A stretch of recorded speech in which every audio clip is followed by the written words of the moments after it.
friends? Everybody got their food? Everybody got all set up here? I don't want to interrupt y'all's. I feel like I'm interrupting y'all's lunch, but we want to go ahead and get started with our time today. I want to kind of kick off just with a quick show of hands. Is there anybody that's your first time to one of these quarterly lunch and learns? Awesome. 3, 4, 5. Cool. That's so encouraging to me. So thank you guys for being here. Those of you that are, those of you that are back. It's so cool to see what God's doing here. So I want to kick off with a little story. A couple years ago, when my speaking career was in its infancy, and there's a lot that would argue that it's still in its infancy, but I had a buddy of mine. His name's Dave Rendell, and Dave asked me to cover for him. You know, it's the phone call where he's like, "Hey man, can you cover for me?" I'm like, "All right, what are we talking about?" You know, and I had previously done mostly like nonprofits and some kind of conferences, maybe a Rotary Club here or there, but never really the corporate environment. And Dave was a corporate speaker. He's like, "There's this bank that wants you to come speak." And I'm like, "Okay, cool." He's like, "Well, it's a small bank, and it's actually outside of Raleigh, and it's next Wednesday night, and it's absolutely free." I said, "So let me check this off, all right? So we're driving 2 hours on a Wednesday night for free to speak to this bank." He said, "That's it." I was like, "Cool, I'm in." And I went and I gave that talk. And the reason why I share that story is because at YouPrint, we believe that generosity always wins. Like always, always, always. Generosity always wins. And we're here today because of that same kind of principle. Now, to create some context for those of you that are new, YouPrint is our organization. My business partner, Kevin Adams, a Zondervan published author. He's been with us before. He was here at the first event. He was here at the last event. He had a conflict today. But we created this organization with this heart of generosity to help people kind of awaken their why, begin to thrive in their gifts, and live a life of impact. And our marker is a thumbprint. Because I've said this in previous, everybody take a look, everybody has a thumbprint. But the cool thing is they're all different. And we live in a culture where, especially from a standpoint of faith, everybody says, well, it has to look the same.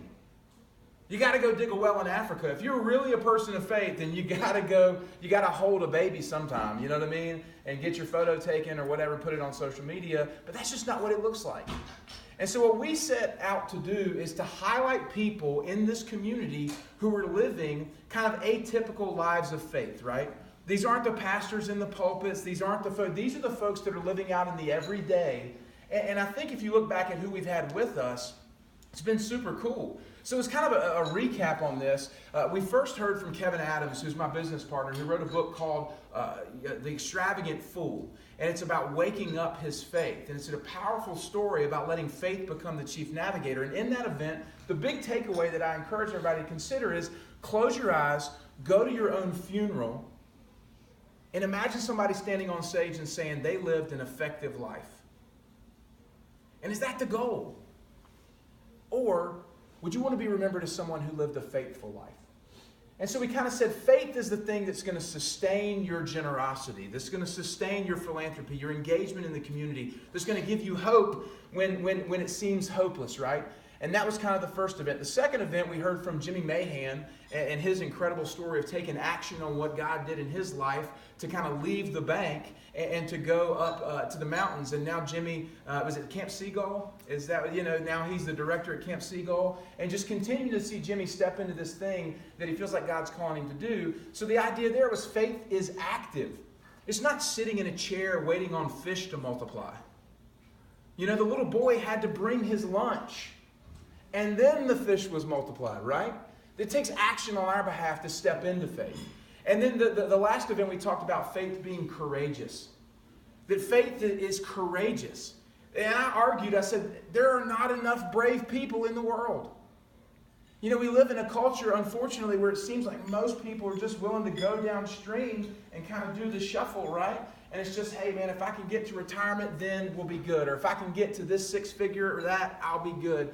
But we have to turn and say, no, I got to be brave and courageous to do what it is that I feel like God's calling me to do. And so we've been trying to give you guys some different perspectives on faith as the conduit by which your life can be navigated. And so it's cool to see you guys coming back. Now, I have to tell you this. I've got a pastor friend of mine who's very curious about these meetings. He runs a much bigger church, but he says, well, what's going on over there at the bank? And what did Live Oak bring you in to do? That's kind of what he said. And I said, well, I'm a hold up partner. Live Oak didn't bring me in. They offered the room and the opportunity, but this is what God is doing. God's doing this in this city. And you got to step outside the context to see that God is doing something in this city.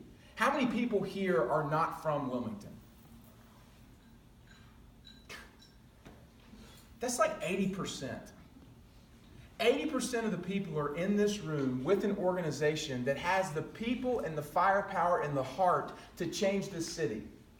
That's cool.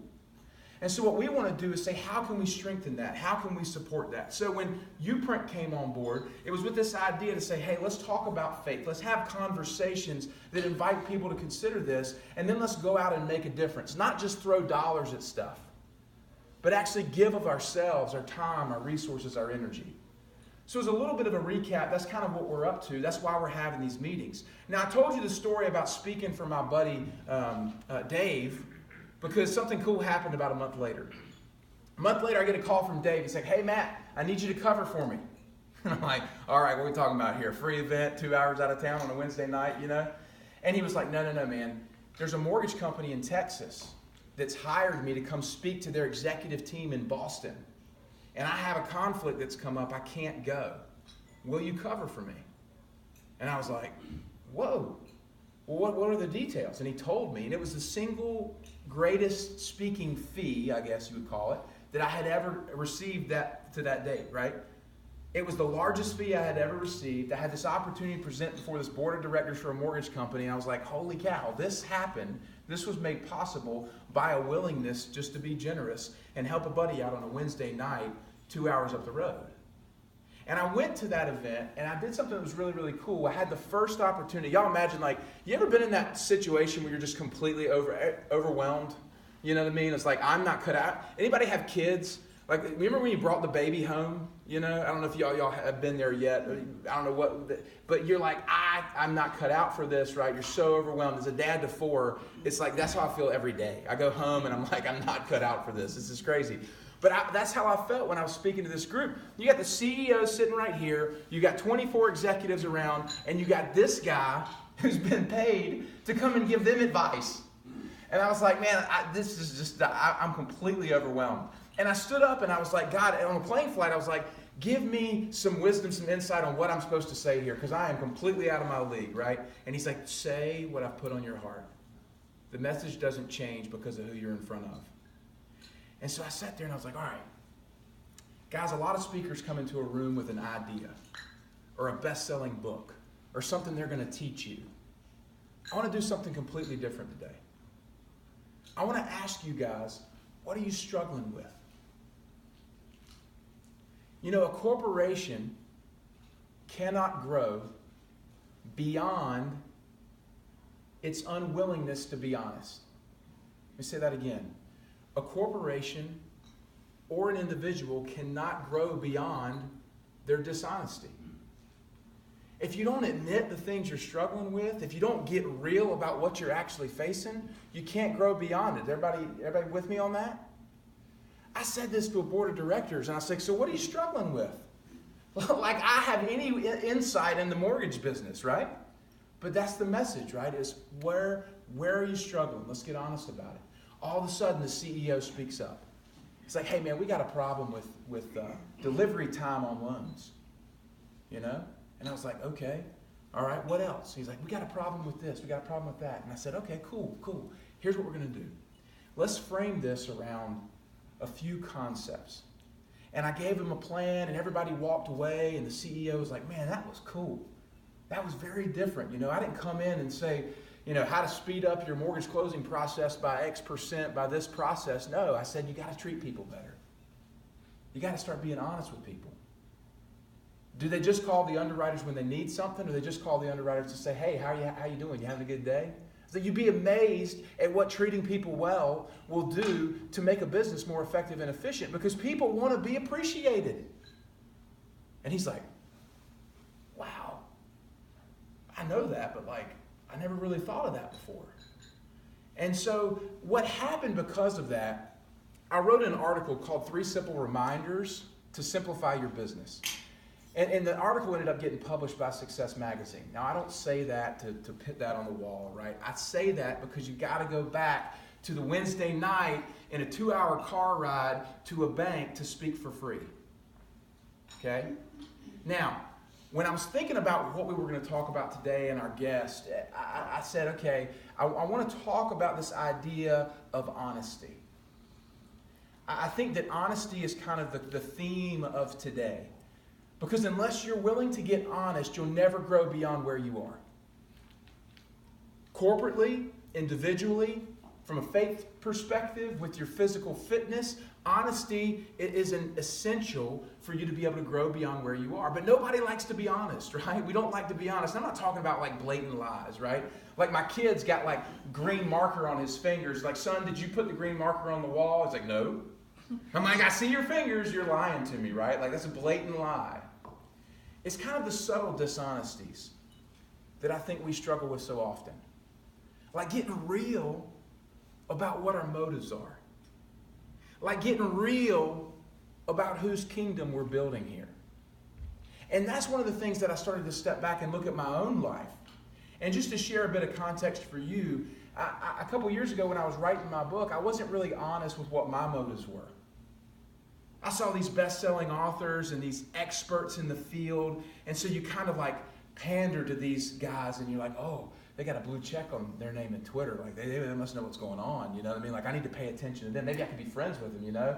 And you start to kind of say, man, maybe this thing that's driving this is more of my desire to be known than of just making a difference in one person's life. And then it kind of became this faith message, and all of a sudden I was like, oh, maybe I could get involved with this church. And maybe I could leverage those relationships to kind of use that as a way to help promote this message thing that I want to do. And I had to go through this process of purification in my own life. And I'll be honest, it's really, really, really hard. It's hard to get real with yourself about what you're struggling with. It's hard to get real about the motives that are driving you. But unless you do that, you'll never grow beyond it. So one of the thoughts that I want to give you guys today, a little nugget, you know, if we were tweeting, this is what we would tweet, right? Is that honesty brings clarity. Honesty brings clarity. When you get honest with yourself, it's the only way that you can see clearly. You know, we live in a culture where it's a lot easier to look at everybody else and point a finger rather than to stare in the mirror. And not from a vain perspective, but just to be real. And say, what am I bringing to the table? How can I help make this situation better? Instead of blaming the government or blaming the president or blaming your spouse or blaming, you know, whatever, taking responsibility and getting honest is always a first step to growth. And so honesty is kind of one of these key things that I really want us to focus on, because in my own life, you know what it took?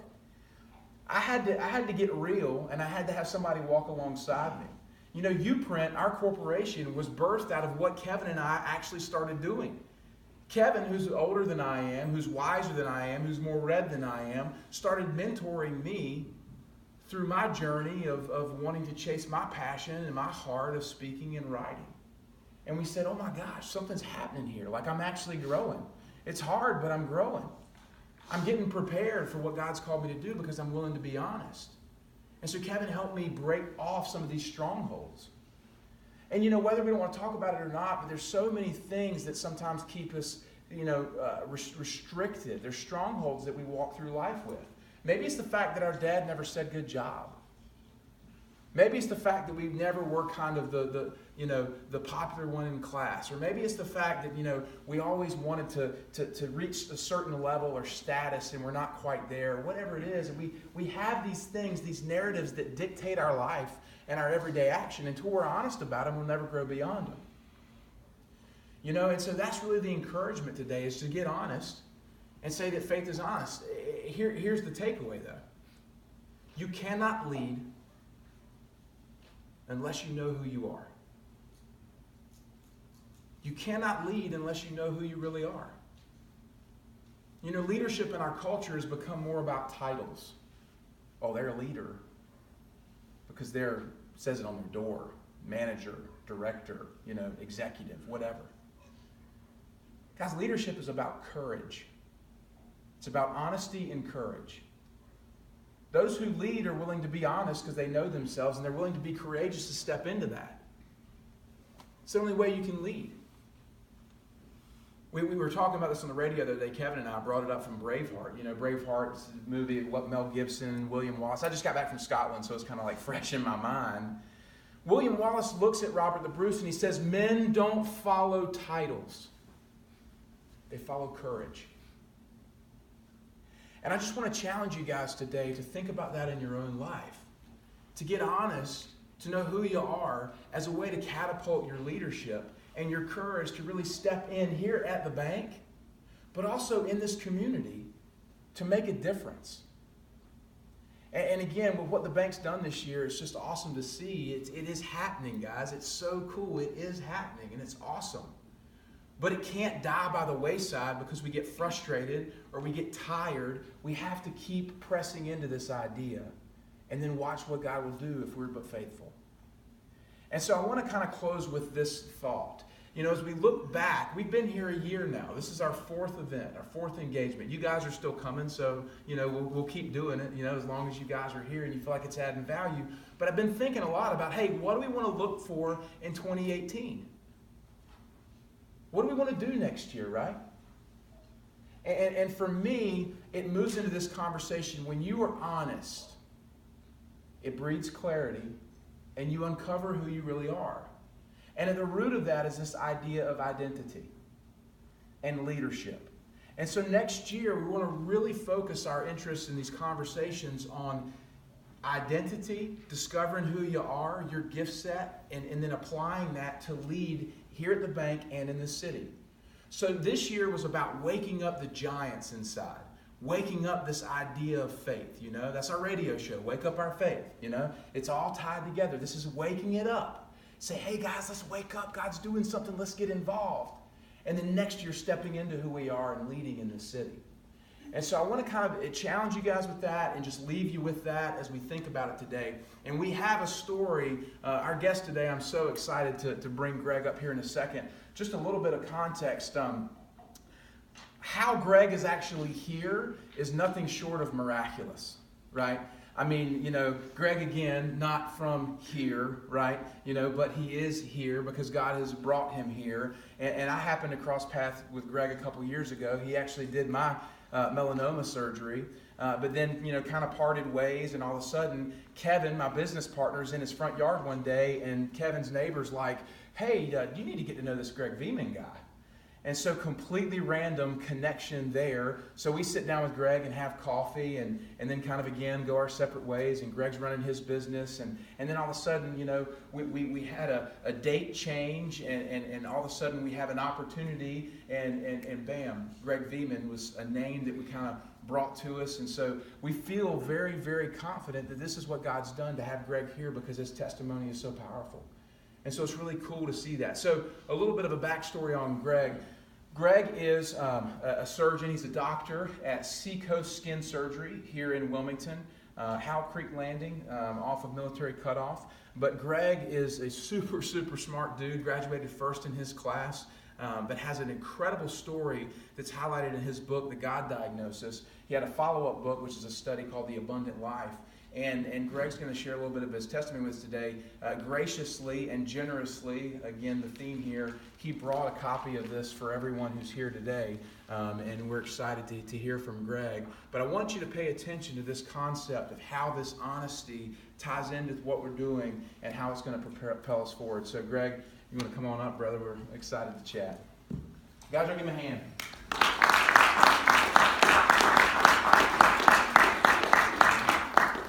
Get comfy. This is like the Oprah couch, right?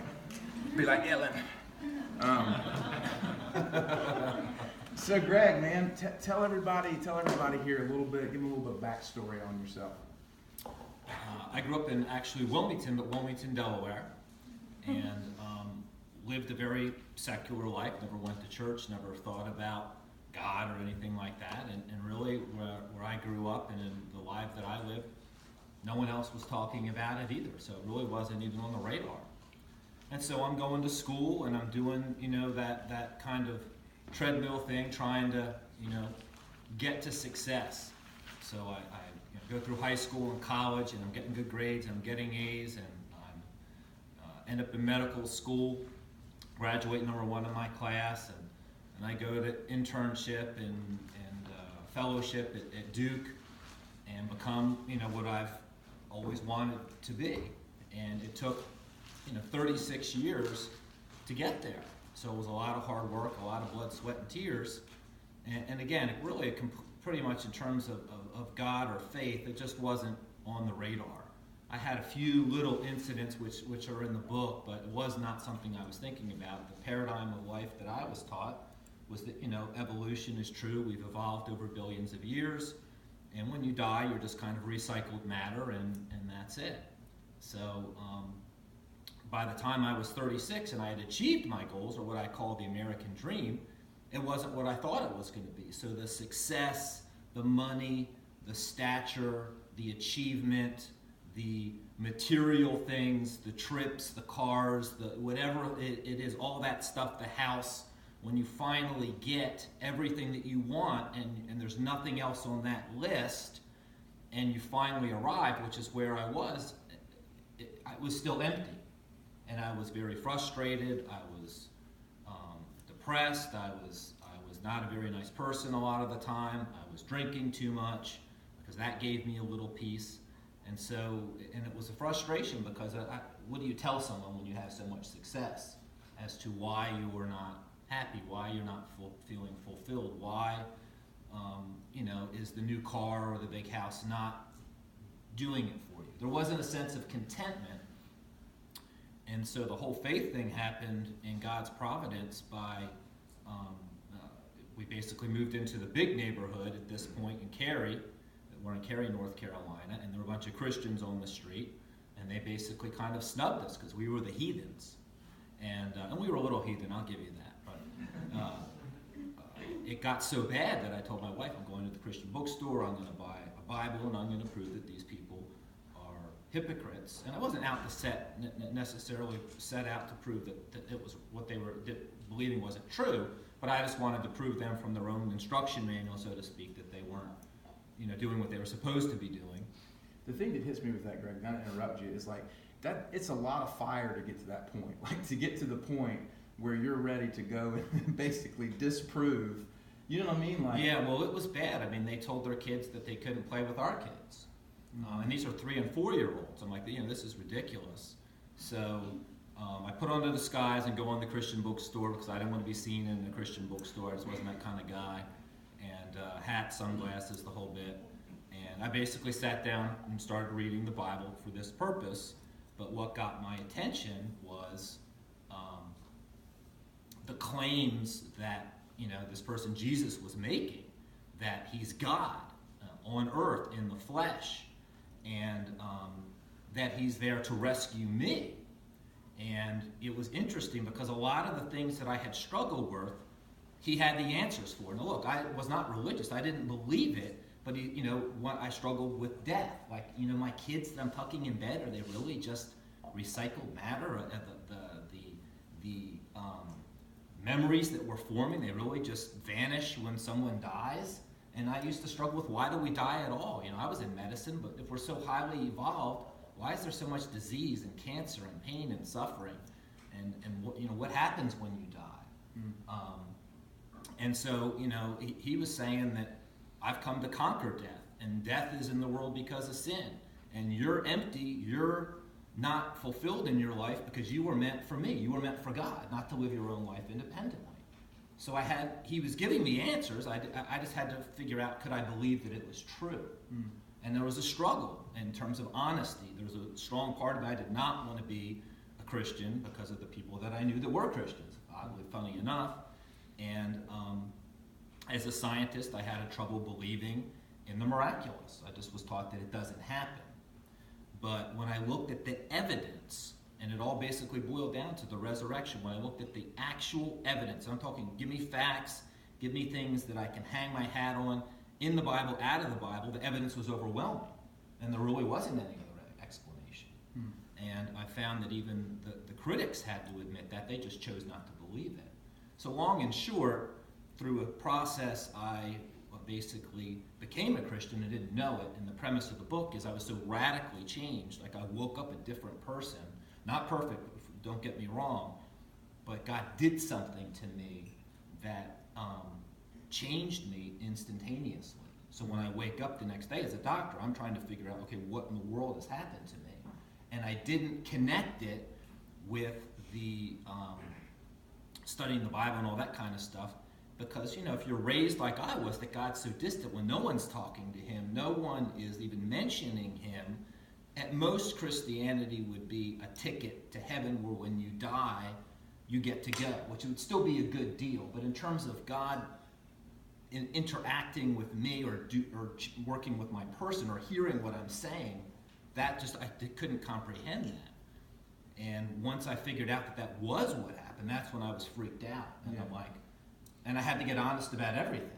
I had to be honest that everything I was taught about who I am, why I'm here, what I'm supposed to be doing, how I'm supposed to conduct my life, they were all wrong.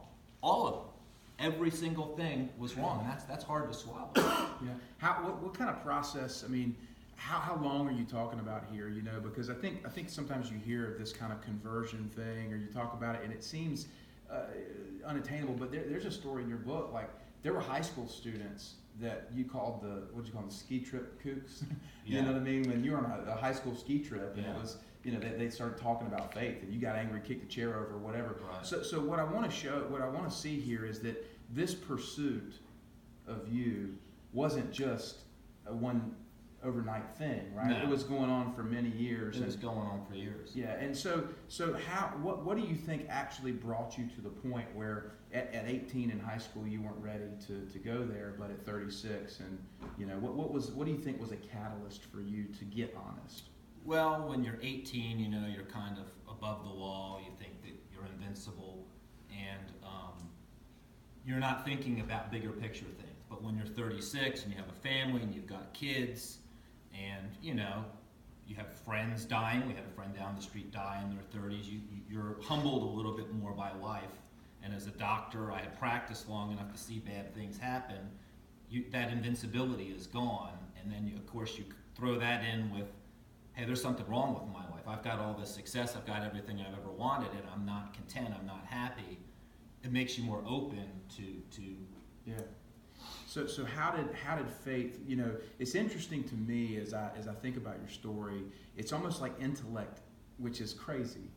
It's almost like intellect led you to Christ. You know, because you went through I want the facts. I want the truth. You know what I mean? It's like intellect led you there, but then faith has kind of catapulted you since. You know, so what kind of experience did you have once you had that kind of transformation? Like what kind of transpired?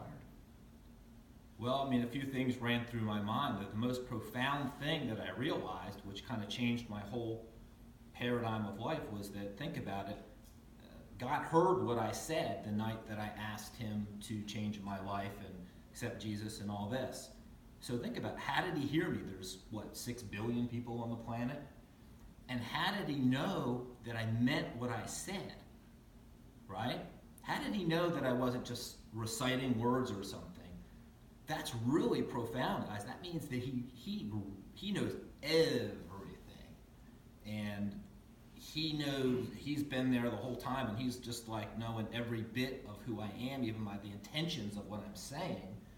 So at that point, that's when the faith engaged, where I'm like, I'm going to start talking to him about everything and trying to figure out, you know, because he's obviously personally interested in me. That's what blew my mind, was that Christianity wasn't a church attendance thing and listening to a man speak and dressing up and going to all the things. No. This is like God wanting to run and interact with me and my life and change the things that are wrong with it at a personal level. And so when I realized that he was that able to know what I'm talking and saying, that's when I'm like, okay, Lord, you know, let's just have it all out on the table. And that's what's amazed me, is that God is so personal and interested in the details of my life. Once you had this kind of transformation, like how did it begin to affect and infuse your day-to-day actions? Because I think a lot of the Western church is this mindset of like, all right, well, once that happens, you can't stay a skin doctor. I mean, you know, you can't be a surgeon. You gotta. I mean, come on, man. What do you got? So walk us through kind of what happened in that. So there, you know, nothing's overnight, but you what goes through your mind as well. okay, I'm a believer now, but if I go all in, then he's gonna make me do something I don't want to do, quit my business. I mean, like you're saying, everyone thinks they're gonna be called to be a missionary or something, and that's really not the case. But I did struggle with that because I was worried if I really said, okay, whatever you say, Lord, whatever you want goes, what will he do? Mm-hmm. But I had enough people assure me that I would be missing out on the very reason I was made, that on the whole plan. And that was cool to me, that potentially God had a specific plan for my life. And that's the only way that I'll be fulfilled. That's the only way I'll get rid of that void, that chasing materialism and all that stuff that I was doing. So once I made that leap of faith, so to speak, and saying, trusting that what he's going to do, he didn't do any of that. In fact, he used me and began to change me right where I was. So I'm still a doctor. He moved me to Wilmington from Cary. I mean, the Lord told me, you are going to Wilmington, you are to quit your job in Cary and come. That was like 6 years later, but that's one thing that he did. And so now it's just integrated into my life as a doctor. We don't force it on anyone, of course, but people are hurting, people are struggling out there. And they know that we're Christians because my book's on display. And so people will ask, hey, what about the book? Or we put Bibles in our rooms. All of our patient rooms have Bibles. We never say a word. We just set them there. And people take them. Or they'll ask, hey, what's up with the Bibles? You guys are those Bible thumper people or something? And we're like, no, we're Christians, and that's a $40 Bible. A lot of people can't afford it. We give them out for free. If you want one, fine. If you don't, no big deal. And it's amazing how, God will use that. Yeah. How so in your day-to-day practice, I mean, you're still, I mean, from what I gather, one of the most prominent, successful skin surgeons, not only in Wilmington, but, well recognized. You travel, speak at conferences. I mean, God has continued to bless you in your professional life, even in the midst of, holding to that kind of conviction. And I think we live in a world that says the two can't integrate, right? It's like, this is Greg Viehman, the doctor. Today you're Greg Viehman, the Christian, because you get to come and share your faith. But you're going to have to go back out that door and become Greg Viehman, the doctor.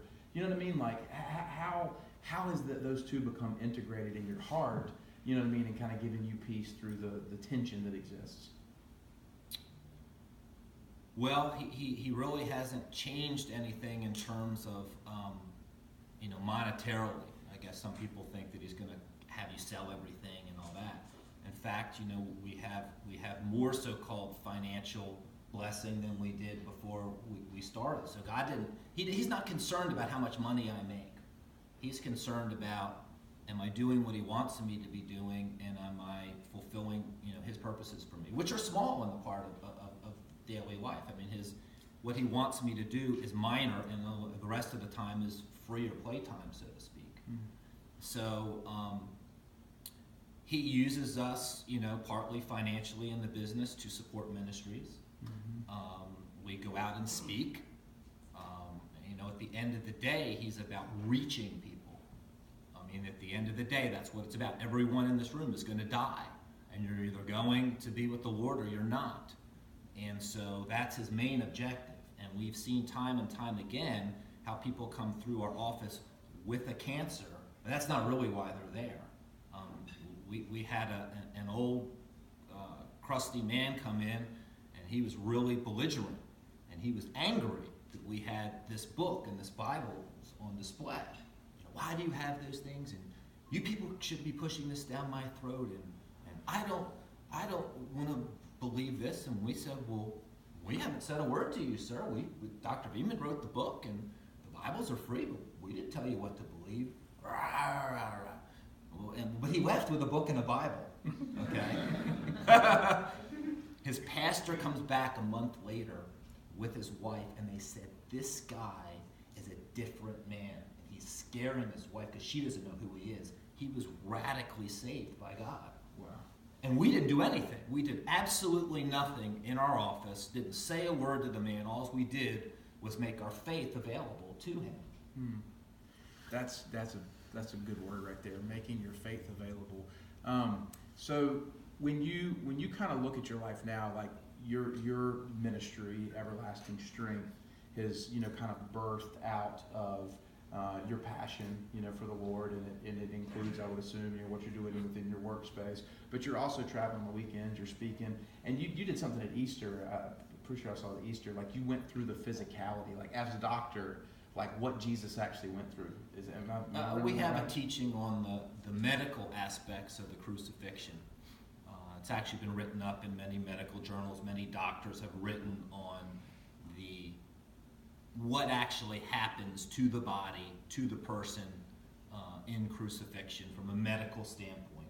Because the nail goes through these nerves, which are very painful, and there's issues with breathing, and you actually die of suffocation, and the pain and all that. So it can add to your perspective on what actually happened. Well, we speak on that. Well, to me, and not a doctor, I don't know any of that stuff, right? So it's like, you see that from your perspective with your intellect and knowledge or whatever. It brought a profound kind of realness to it, that was really powerful. So when you're kind of navigating this now,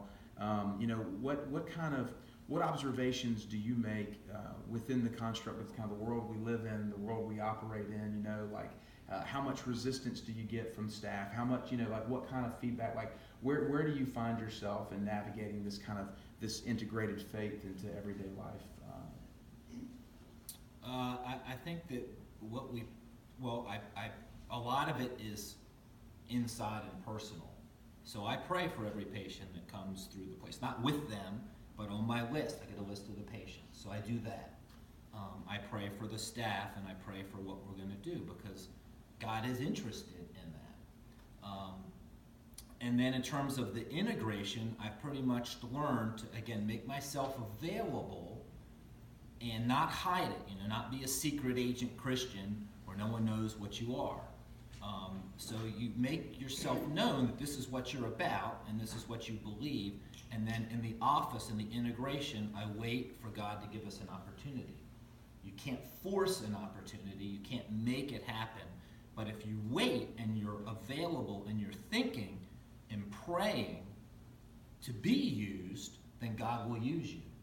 But you need to wait on Him to do it, because you can't just go up to your coworker and tell them they need to believe in Jesus or something. It's not going to work like that. So I think that you integrate, you pray, you be open, you be looking, because it's amazing how God is in control of minor circumstances. I mean, I flew on a plane one time, and a guy sat next to me. And so I'm reading my Bible, and he's like, 10 minutes into this, he's like, "Why are you reading the Bible?" And I said, "What do you mean?" He says, "What are you reading that for?" He says, "People don't read the Bible." And I said, "Well, I'm a believer, blah, blah, blah." And then we went into this long discussion, and basically this guy, his wife was a Christian, and his whole family was, and he was fighting it, and he was angry about it. He says, "I don't want to go to church, I don't want to wake up on Sunday, I don't want to dress up, and I don't want to listen to the man speak." I said, "Then fine, don't go, because it's not about any of that." But I said, "This is what you do. You go home and you ask God if you're real and this is true to show you. Just do that." I said, "Forget about church." I said, "Because if you become a believer, you're going to want to go anyway, and you'll find a church that you like and you want to go. So forget about church, because it's not about that." 2 months later, the guy emails me. He became a believer through various circumstances. But here's the thing. As he got to the gate to check in, his ticket got messed up. And he wasn't in the right seat. He was supposed to be sitting in the front. He had to get moved all of the way back and sit next to me. Now you tell me, is that a coincidence? It is not. And if you've been a believer long enough, you'll realize that God is working even at that level. And so that if you live your life with those antennas up, and you're available, and you're praying for God to help you, and it could even be helping another believer. It doesn't have to be just for people who don't understand. He will do it. Yeah. But you wait. Yeah. Well, but then when it is time, you have to have the courage to do it. Yeah. Because you'll know it will be hard on you. Say something to that person. And I've chickened out just as many times as I've done the right thing and said something. And then I'm like, darn, I blew it. And I knew it. But God doesn't condemn you for it. He'll just use someone else to help that person. But that's when the courage comes in, that when you know you're supposed to intervene and he's given you the door, you've got to go through it. Yeah. It's like Esther, where she was in the right place at the right time, and he said, it was for a time such as this. But she had to act. Yeah. It's there's so many thoughts I'm wrestling with right now. One of the things that you and I talked about, we were grabbing coffee, is the story of Jacob in the Old Testament. And I just told you my own life how Jacob was a guy who wrestled with everything but God. He wrestled for his father's blessing. He wrestled with his twin brother. He wrestled for his wife. He wrestled for his father-in-law's blessing. He was a kind of a schemer. But until he wrestled with God, he didn't know who he was. And it was that honesty to wrestle with kind of the right things. And so for you, I see this, this thing about getting to the point where you're really willing to wrestle with that and submit to it. But then God, elevates it. And like you said a second ago, you can either give him credit for moving that guy into the seat beside you, or you can take credit, by saying it was circumstance or whatever. So as a guy who, feels this call now to kind of go out and evangelize, you don't only evangelize with words like you said, but you evangelize by who you are. Talk a little bit about that for, folks who might be saying like, gosh, I don't know the right words to say or whatnot, and they put a lot of pressure on the spoken side of it, rather than just kind of coming from their gifts, as a way to express him in the world. Yeah, well, people won't listen to you unless they think you care, first of all. So, if you're not joyful, if you're miserable, and you're, difficult to deal with and not fun to be around, no one's going to listen to you anyway. So, but if you're living it, then that takes care of itself. So if you're in the right relationship with God and with the Lord, and you're doing the things you need to do to foster that and grow that, everything else takes care of itself in terms of how you're acting with other people. The scripture says, without love, you're nothing. It's a resounding gong. So you've got to have that first, but that's a concern for other people that is willing to sacrifice something of your life to help them. Mm. So when people see that you're willing to help or sacrifice for them, that goes a long way, because people don't normally want to do that. Sure, that's kind of like anti-cultural, like take care of self first, right? And this the other not others focus. Greg, what kind of resistance do you deal with from neighbors, friends, associates? Do you feel like it's inhibited you in any way? Like when you look back to your former way of life, right? And then you had that desire just to get honest. Like, is there an out that ever questions, that ever kind of, man, it would just be easier if I could go back? No, I definitely want to go back. There is resistance, but you reach a point where you have the heart of God in you for the people that you're talking to, and it isn't you, and so you don't care if they dismiss you or give you resistance, because you're just wanting to do or say whatever you can to help them. And when they resist, you have to say, hey, okay. I have family members, lots of people that I've talked to, and they know what I'm about, but they're not having it. Mm-hmm. So, all I can do is tell them. Then, like you say, continue to live it before them, and then you hope that they will, give me an opportunity at some point later because we have a lot of family like that. Yeah. All right. So when you look at like your walk now, like your every day, you're rising and you're reading the Word and you're praying, like, how important is it for you to have people to come alongside you in that journey? That's critical. Someone did that for me. It's kind of like, if you become a believer, whenever that was, you're a spiritual baby. And Paul talks about that in Corinthians, that they were still babies despite they shouldn't have been. And so if you think about it, what does a baby need to do? He needs people to help feed him, and then he has to eat in order to grow, right? And as he grows, that baby will grow up and get stronger. And think about it, does a baby know that he's a baby? He doesn't, does he really? He doesn't really know, but does he know that he has a father?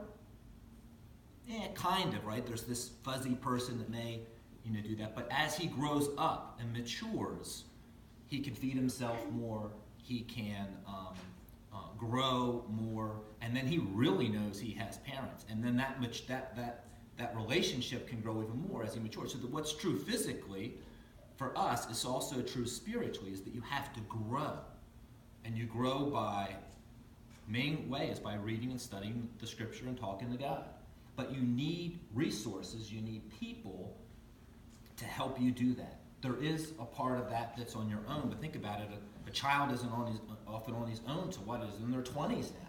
There's still that support. And so that's the same thing with true spiritually, is that there's really a period where people come alongside and help you to grow, answer your questions, talk about your frustrations, give you resources to help you in that growth. Because everything is the growth. If you don't grow, you'll be miserable. Or you'll be starving. There's a lot of spiritually starving believers out there. Yes, they're Christians. Yes, they will go to heaven. But they are spiritually starving, and so they don't have what God wants them to have. And so, organizations like yourself that have those resources to help people can change someone's life. Yeah. I mean, it can change everything. I mean, my wife's sitting there, and when we speak, she talks about how terrible I was, because I was. But now our marriage is great. And everything is transformed in that, even through faith. Yeah. Man, it's just so encouraging to see, because I think we live in a culture where, our distrust of religion is real, and we start to see the fallacy in the institution, or people who, like you said, wouldn't let you play with their kids, you know what I mean? I would imagine now as a Christian, you're probably going to let your kids play with whomever, right? When you get real about it, you know what I mean? Yeah. So there's imperfections even in that kind of, line of thinking. And as a culture, we kind of grow a little bit distasteful of the institution of it at all. What I love about what you do is say, it's not in a church. You know what I mean? You're a physician, you know what I mean? A doctor who is eradicating cancer from people's bodies, as you said. But there's also, too, in doing so, you get to be a witness to attack spiritual cancer.